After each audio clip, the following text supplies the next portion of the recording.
Taenia versicolor नाम की एक बीमारी जो कि बहुत ही साधारण बीमारी है, उसके बारे में बात करेंगे। इस बीमारी का दूसरा नाम जो होता है वो होता है पिट्रियासिस वर्सिकोलर। और इस बीमारी को जो यूपी के लोग हैं, उत्तर प्रदेश के, उसको सेहुला नाम की बीमारी के नाम से जानते हैं।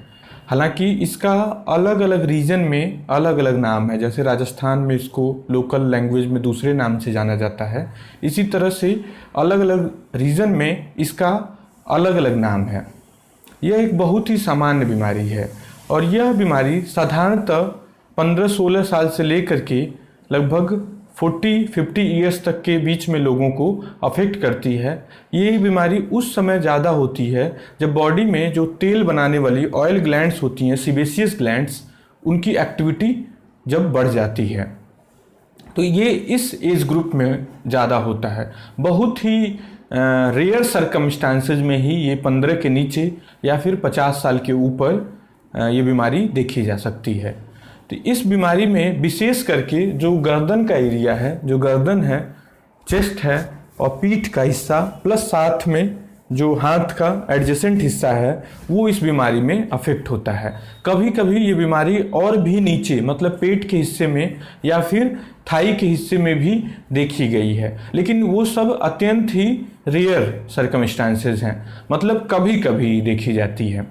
तो इस बीमारी में ब्लैक कलर के, काले रंग के या फिर सफ़ेद रंग के, हल्का सा सफ़ेदी लिए हुए वाइटिश कलर के छोटे छोटे मल्टीपल, मतलब सैकड़ों की संख्या में पैचेस देखे जा सकते हैं छाती पे। और उन पैचेस के ऊपर हल्का सा जैसे लगेगा किसी ने पाउडर छिड़क रखा है या फिर भूसे जैसा बिल्कुल फाइन पाउडरी और ब्राउनी कलर के स्केल्स, बहुत महीन स्केल ध्यान से देखने पर देखे जा सकते हैं। साधारणतः इस परेशानी में व्यक्ति को किसी भी प्रकार की कोई लक्षण नहीं होते हैं। कभी कभी पेशेंट ऐसा बता सकता है कि उनको हल्का फुल्का खुजली या फिर डिस्कम्फर्ट होता है, मतलब कि ये बीमारी साधारणतः किसी प्रकार के इसमें लक्षण नहीं होते हैं। कुछ रेयर केसेस में ये बीमारी रेड, हल्का सा लाली लिए हुए भी पैचेस पैदा कर सकती है। कभी कभी ऐसा दिखेगा कि रोएं के जो बाल हैं या फिर रोएं पर ही उसी के पास गोल गोल से छोटे छोटे रोएं को घेरे हुए मीन्स फॉलिकुलर लीजन देखे जा सकते हैं।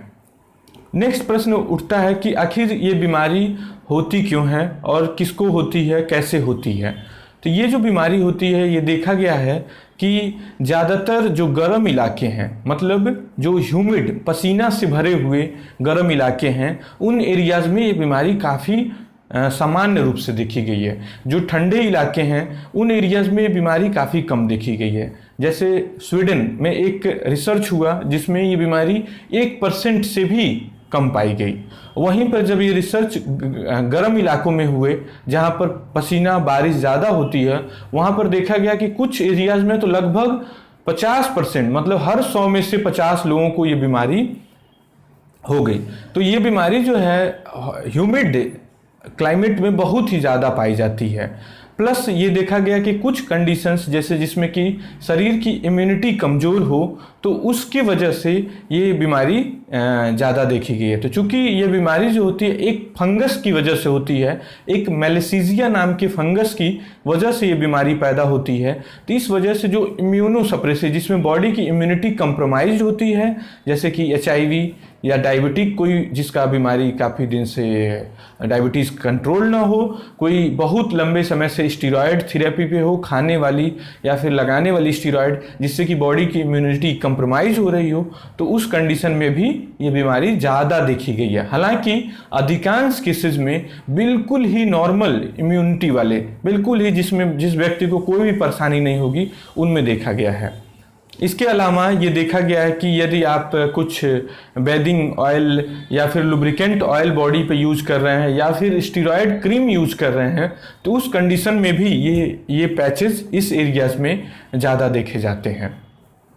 और ये एक ऐसे फंगस से होता है जो कि हमारी बॉडी में पाया जाता है। तो ये प्रश्न उठ सकता है कि बॉडी में पहले से ये फंगस है, तो आखिर ये सबको क्यों नहीं हो रहा है। ये फंगस यदि सबके शरीर में है, एक रिसर्च में पाया गया तो बच्चों में 15 से 30% केसेस में शरीर से ये फंगस मैलेसीजिया नाम का फंगस जो है वो पाया गया, और बड़ों में लगभग 90 to 100% जिनको बीमारी हो चाहे ना हो वो सभी के अंदर 92 मतलब हर 100 में से 90 से, मतलब कि जैसे हम मेरे अंदर आपके अंदर सभी के अंदर ये फंगस पाया गया। लेकिन सबके अंदर ये फंगस बीमारी नहीं पैदा कर सकता है। कुछ कंडीशन में ही ये फंगस स्पोर फॉर्म से माइसीलियल फॉर्म में कन्वर्ट होकर के बीमारी पैदा करता है। तो उसके जो पहले हमने कारण गिनाए हैं तो उन्हीं कारण की वजह से ये फंगस अटैक कर देता है। जैसे गर्म मौसम हो, पसीना बहुत ज़्यादा हो रहा है, पसीने वाली गर्मी हो रही हो, इम्यूनो कॉम्प्रोमाइज स्टेट हो, तो उस कंडीशन में ये बीमारी का रूप ले लेता है। ये फंगस जो कि साधारणतः स्किन पर पड़ा हुआ था, सालों से पड़ा हुआ था, कोई परेशानी नहीं कर रहा था, लेकिन अचानक से इसने बीमारी का रूप लेकर के पैचेस पैदा कर देता है। तो यह जो पैचेज होते हैं या जो बीमारी होती है, इसमें बिल्कुल भी किसी प्रकार की डरने या घबराने वाली बात नहीं होती है। ये बस केवल सफ़ेद या काले रंग के बदरंग जैसे कह सकते हैं कि धब्बे पैदा करता है। अक्सर हमारे पास कुछ कभी कभी मरीज जो सफ़ेद रोग विटिलिगो या ल्यूकोडर्मा के डर से हमारे पास आ जाते हैं कि कहीं मुझे सफ़ेद वाली बीमारी तो नहीं हो गई है। तो बिल्कुल भी इस बीमारी में घबराने वाली बात नहीं होती है। इस बीमारी का पिट्रियासिस वर्सिकोलर या टीनिया वर्सिकोलर का किसी भी प्रकार से विटिलिगो या ल्यूकोडर्मा से कोई भी रिलेशन नहीं होता है। नेक्स्ट प्रश्न ये उठता है कि इस बीमारी की आखिर डायग्नोसिस, मतलब इस बीमारी को डॉक्टर पहचाने क्या, कैसे इस बीमारी की डायग्नोसिस कैसे बनेगी। तो इस बीमारी का डायग्नोसिस जो होता है वो मैक्सिमम केसेस में बहुत ही स्ट्रेट फॉरवर्ड होता है। आपके डॉक्टर को किसी भी प्रकार की कोई भी जांच करने की ज़रूरत नहीं होती है और वो देख करके ही इस बीमारी को पहचान लेता है। कुछ कंडीशन में कुछ बीमारियां ऐसी होती हैं कि जो इससे मिलती जुलती अपीयर हो सकती हैं। तो उस कंडीशन में इस बीमारी को पकड़ने के लिए आपका डॉक्टर कुछ टेस्ट सलाह कर सकता है, जिसमें सबसे जो कॉमन टेस्ट किया जाता है वो होता है पोटेशियम हाइड्रोक्साइड माइक्रोस्कोपी। मतलब कि आपकी स्किन पे जो साधारण सर्जिकल ब्लेड होता है उससे स्क्रैपिंग किया जाता है। उसमें कोई भी आपको पीड़ा नहीं होगी, दर्द नहीं होगा। उसमें स्क्रैपिंग करके उसको माइक्रोस्कोप में देखा जाता है कि फंगस दिख रहा है कि नहीं दिख रहा है।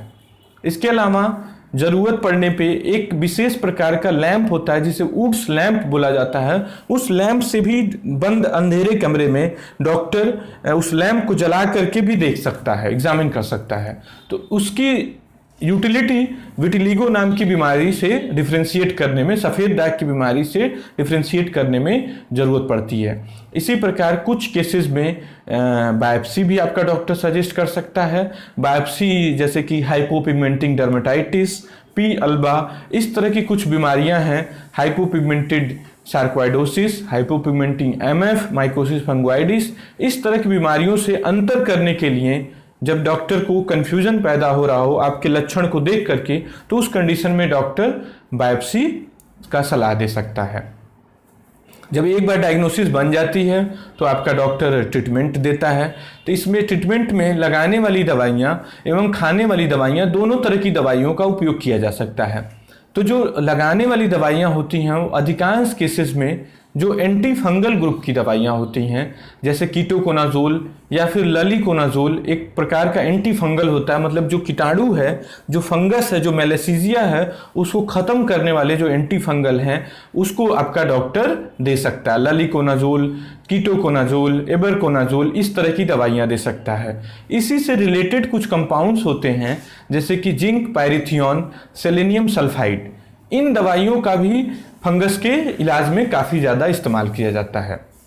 तो ये दवाइयाँ जो होती हैं सुबह शाम आपको लगाने के लिए दी जा सकती हैं या फिर शॉर्ट टर्म कॉन्टैक्ट थेरेपी के तौर पर भी यूज़ की जा सकती हैं। मतलब कि थोड़ी देर लगाया फिर उसको वॉश कर दिया।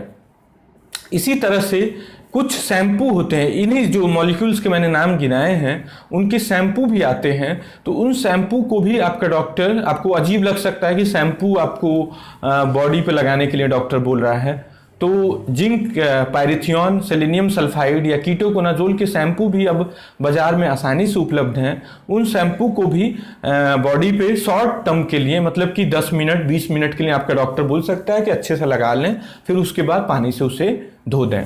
तो ये जो शैम्पू है ये घरेलू इलाज के तौर पर भी इस्तेमाल किए जा सकते हैं। साधारणतः ये शैम्पू सेफ होते हैं और इनका किसी तरह का कोई साइड इफेक्ट नहीं होता है। बहुत ही थोड़े पेशेंट्स में शैम्पू से बॉडी पे इरिटेशन हो सकती है, बहुत ही थोड़े रेयर केसेस में। तो इन थेरेपी को घरेलू इलाज के तौर पर भी यूज किया जा सकता है। कुछ केसेस में आपका डॉक्टर जो ओरल एंटी फंगल, मतलब कि फंगस को खत्म करने वाली जो खाने वाली दवाइयां हैं उनका भी इस्तेमाल कर सकता है। खाने वाली दवाइयों में बहुत तरह की दवाइयां अभी उपलब्ध हैं और इसके बहुत सारे रेजिमेंट हैं, जैसे कि ओरल फ्लूकोनाजोल नाम की टैबलेट, जिसको डेली बेसिस पे या फिर हफ्ते के बेसिस पर भी इस्तेमाल किया जा सकता है। इसी तरह से ओरल इट्राकोनाजोल नाम की दवाई भी, जिसे सुबह शाम, साधारणतः सुबह शाम के आधार पर दिया जाता है। तो जो ओरल एंटीफंगल ग्रुप की दवाइयां हैं, तो इन दवाइयों को आपका डॉक्टर थोड़े समय के लिए या फिर लंबे समय के लिए दे सकता है। जैसे कि यदि बीमारी बार बार रिकरेंस हो रही है, बार बार कुछ मरीजों में देखा गया है कि बीमारी बार बार हो जाती है, थोड़े दिन मरीज ठीक रहा फिर रिपीट कर गई, तो उस कंडीशन में आपका डॉक्टर मंथली फ्लूकोनाजोल भी लंबे समय के लिए दे सकता है, 6 महीने के लिए, साल भर, मतलब महीने में आपको केवल एक खुराक लेनी होगी, फिर उसके बाद आपको वो गोली बिल्कुल छूने की जरूरत नहीं रहेगी। तो इस तरह के भी बहुत सारे वेरिएबल रेजिमेन इसके इलाज में उपलब्ध हैं। इलाज के द्वारा ये बीमारी से बिल्कुल ही निजात पाया जा सकता है। थोड़ा सा लंबा चल सकता है, लेकिन ये बीमारी से निजात पाया जा सकता है। कुछ रेयर सर्कमस्टांसेस में टैक्रोलिमस नाम के भी मॉलिक्यूल या फिर फोटोथेरेपी भी आपका डॉक्टर दे सकता है। जैसे टैक्रोलिमस क्रीम या ऑइंटमेंट भी लगाने को दिया गया है कुछ केसेज में फोटोथेरेपी भी की गई है। 2 परेशानी अक्सर पेशेंट हमारे पास लेकर आते हैं इस थेरेपी के दौरान, कि जैसे 4 हफ्ते या 8 हफ्ते ट्रीटमेंट को हो गए और निशान हल्का हल्का मिट गया है, हल्का हल्का जो उस पर भूसे जैसी स्केलिंग थी वो सब खत्म हो गई है, लेकिन जो पैचेस थे, जो निशान थे सफ़ेदी लिए हुए, हल्की सफ़ेदी लिए हुए या फिर हल्का कालेपन लिए हुए, वो ख़त्म नहीं हुआ। तो इसको अच्छे से समझना होगा कि निशान का रह जाना ये मतलब नहीं है कि बीमारी रह गई है। जो फंगस होता है वो एक molecule, chemical molecule, azelaic acid नाम का मॉलिक्यूल सिक्रीट करता है, जिसकी वजह से जो पैचेज होते हैं उसका कलर कई बार थोड़े समय के लिए छूट जाता है। तो उस कंडीशन में आपका डॉक्टर घबराएं ना, बिल्कुल भी ना घबराएं, अपने डॉक्टर से संपर्क करें, उससे मिलें। तो उस कंडीशन में वो आपको कुछ ओरल या लगाने वाली फोटोथेरेपी, मतलब जिसको लगा करके या खा करके धूप दिखाना होगा, जिससे कि तेजी से आपका सफ़ेद निशानों में कलर आ सके। इसी प्रकार यदि काले निशान है तो उसमें भी थोड़े दिनों में आपका कलर, स्किन का जो ओरिजिनल कलर है वो वापस आ जाता है। तो यदि कलर 4 से 8 हफ्तों की थेरेपी के बाद भी थोड़ा ही परिवर्तित हुआ तो उसमें भी बिल्कुल भी आपको घबराने की ज़रूरत नहीं है। आपको डॉक्टर से मिल करके, कंसल्ट करके वो ईजिली सॉर्ट आउट हो जाएगा। नेक्स्ट जो प्रॉब्लम कुछ पेशेंट्स में जो लेकर आते हैं कि उनको हर साल ये बीमारी रिपीट कर जाती है गर्मी के समय में। जैसे ट्रीटमेंट कराए, बिल्कुल ठीक हो गया, बिल्कुल सही रहे 6 महीना 8 महीना, फिर गर्मियों की शुरुआत में या फिर गर्मी में बीमारी वापस आ गई। तो ऐसे कंडीशन में आपको आपका डॉक्टर प्रोफाइलेक्टिक ट्रीटमेंट, मतलब बीमारी होने से पहले ही एक आध खुराक दवाइयाँ दे देगा, जैसे फ्लूकोनाजोल का टैबलेट, या फिर आपका शैम्पू एप्लीकेशन वीकली या मंथली बेसिस पे आपका डॉक्टर शुरू कर सकता है, और इस माध्यम से आपकी बीमारी पर अच्छा कंट्रोल पाया जा सकता है या बीमारी को दोबारा आने से रोका जा सकता है। तो एक सीधे टर्म्स में बात किया जाए तो यह एक बहुत ही साधारण, सिंपल, बिल्कुल ही साधारण बेसिक स्किन डिसऑर्डर में इसको रखा जा सकता है। और ये बीमारी हो तो बिल्कुल भी पैनिक ना हो, अपने डॉक्टर से मिल करके ट्रीटमेंट करवाएं। Thank you.